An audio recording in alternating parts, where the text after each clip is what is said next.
Today's little talk is going to be on lessons I've learned with homesteading and living off-grid. I've learned a lot of lessons. Now, I've been homesteading since 2007, and being off-grid, well, partly off-grid,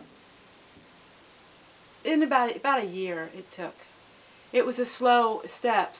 You know, every year we did a little more towards homesteading and the self-sufficient lifestyle. But I learned a lot of things through the years, and so I'll share a couple of them with you. Homesteading and living off-grid is not a romantic lifestyle. Now, there are times when it is very quaint and very beautiful, but then there are the times where it is a lot of work. And it takes a lot of work to get to that beauty. Like the one video where I showed my bath water and how I got it ready. Yes, it was a very relaxing after all the work was done before. I think I learned the hardest thing is being a woman and being in homesteading is the physical limitations. I will explain a little bit my background in homesteading. I didn't grow up with learning anything about homesteading. I lived a very comfortable life, so this was all very new to me, but I've always liked it. And the current situation is my husband works, and that is his job. He's self-employed, and he works long hours. He loves the self-sufficient lifestyle, and he loves the homesteading lifestyle, but at this time in his life, he is working, and he's working outside of the home. I really do admire all of them that have their husbands and wives both at home. I'm not sure how they exactly do it, but homesteading is very easy that way, because 99% of all the projects, of all the chores that are done here at home are done by me. And so I had to learn how to think outside the box. You know, when something didn't work right, how do I fix it? And I'm seeing a lot of women that are contacting me in the same situation. Whether their husband is for homesteading or not, it's up to them to do it. And that's exactly the boat I'm in. Now, my husband is very frugal. In fact, anybody who knows him knows that he is extremely frugal. And he is very much supportive of what I do. But when it comes down to it, the physical part of it is with me. So I've learned that you got to take one day at a time. You can't do too much. Now, I lift very heavy amounts of weight every day. And as a woman, there are days when it is extremely hard. There's been tears shed, and there's been a lot of laughters. Like the time when I had, maybe 60 pounds of water and I fell and the water went all over me. I mean, I had to laugh. And you have to learn to laugh every day because it is so stressful sometimes. But I will tell you the cons of it first. The pros of it first. You know, the cons of it are, yes, it is a lot of hard work. And I recently bought a hernia belt. I wear a hernia belt when I am doing my hard physical labor because I have had surgery, and I do feel like the weight is hard on it, on the stomach. So, you know, I wear a hernia belt when I am doing extremely heavy work. You tend to be home. You can't run around a lot when you live off-grid or you are really deep into homesteading because you just don't have the time to run around and go away and do things like that. I'm home 98% of my life, and I don't regret that one bit. I've always been that way. If you are a very career-minded person and you like being out and being in the community extensively, this is probably not the lifestyle that you would like, or it would be too overwhelming. In my opinion, I think that one person should be home.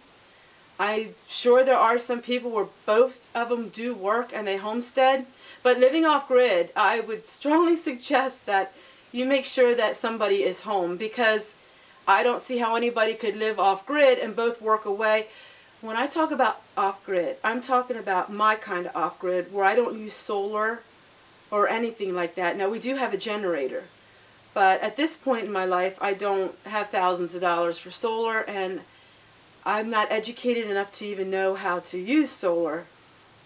And at this point, I'm just living like I'm Little House on the Prairie, Tessie style. So we do have, like I said in earlier videos, I am on the grid, but I do not use the grid. So to get off the grid would mean I would have to cut all my electric lines, and that seems needless to me because that's just an expense. Why would I cut the lines? If I don't use it, I'm not being charged for it. I do use it very, very small amounts, and coming this September when my son moves out, it will be even more drastic, and there will be many videos following as to what my husband and I have planned for September. But as of now, I personally do not use very, very little electricity. In fact, if I was living home here alone, my living expenses would be very bare. So the pros of it are deep satisfaction and learning how to accomplish things on your own. If you're a saver, if you like to save money, this is the ideal lifestyle for you. Seeing things at the store and then going home and making them for almost free, that's a real plus.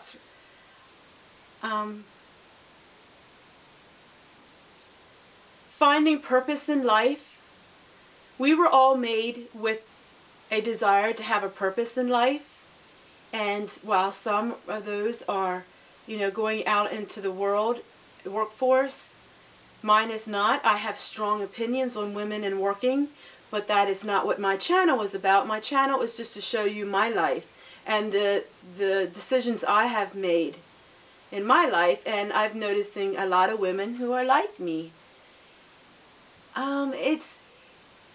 It's hard to explain if you're not that kind of personality where you love gardening and you love making soap and you love the things that Grandma did. I am born in an era way, way too far advanced. I would love to be born in the 1800s. I would thrive in that environment. That is just my life, and it's always been. Even from when I was a little girl, I was always different than those that were around me. Homesteading can be a lonely thing when you're home alone a lot and you're a female. You feel like you're the only one that's struggling with water, struggling with getting the stove running, struggling with getting the heat, struggling with frozen pipes, struggling with times of the month and you have to do things and you just don't feel like it. Those are things that, really affect women and off-grid and homesteading. And you have good days and bad days, just like everything else in life. And it's been a really rewarding experience for me. Very rewarding. I've found peace in this lifestyle. I don't have a TV blaring. I don't know about the latest styles or the latest, things in the world. And you know what? I don't really care.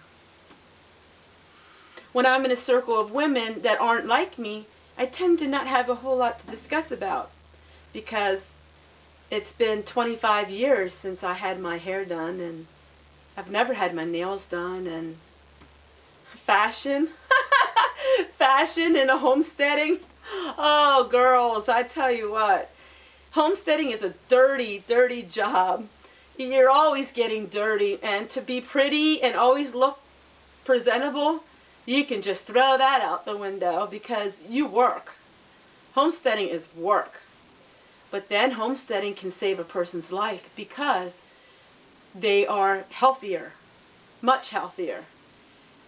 Somebody asked me how I lost 100 pounds. Now, I did gain 15 back, and I assure you probably in the summer that will go away again because summer's really busy. It's all because I eat what I grow. I weed what I grow. Everything that I eat and do is what from my own hands. And you go to the grocery store, you buy a frozen of green beans, you take it home and you throw it in the freezer. But Tessie has to take the green beans. She has to plant them. She has to hoe the garden. She has to pick them. She has to can them. And then she gets to eat them. So those are a lot of steps. And that's a lot of calories burnt for that one plate of green beans. So, I hope you like this little discussion. It's just a little more inside depth look at me and what makes me tick. And as the older I get, the more extreme I get with this and lifestyle, and who knows in another 20 years where I'm going to be. This will be very interesting, but it's given me a lot of happiness and a lot of joy, and I am sharing something with my granddaughters, life skills that they will probably need someday, and I hope my legacy will grow on and on and on. Take care, everyone, and we'll see you tomorrow. Bye.